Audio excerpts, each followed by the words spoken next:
Eh, tatriggerin ko din.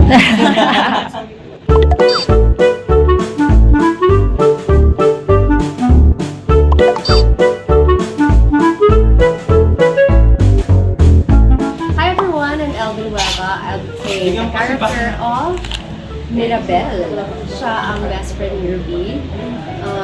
And yung mangyayaring incident sa kanila is aapihin ni Ruby si Mirabel.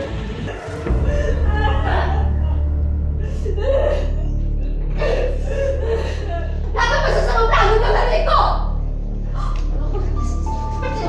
Hoy! Tumigil ka nga! Bakit?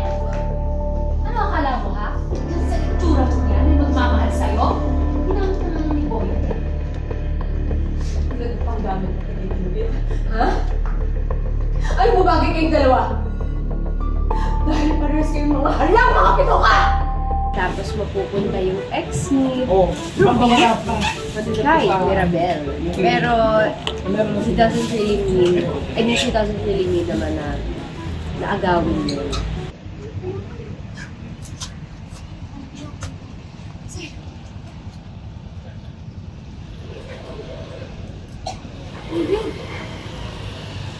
Ano? Just kidding.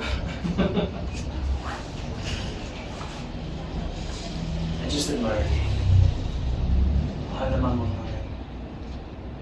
Well, syempre masarap matulog. Pero yung ko din kasi magtrabaho. So, it's been mga 1 to 2 months bago ako nag-accept ng kind of heavy drama or let's say drama. Kasi medyo napagod din ako. Pero itong story natin ngayon sa Wish Ka Lang, medyo light din siya.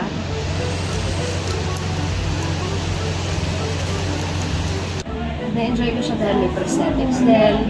Tapos yung character ni Mirabel is mahiyain, timid, and I would say very cheerful. Nasa loob yung kulo.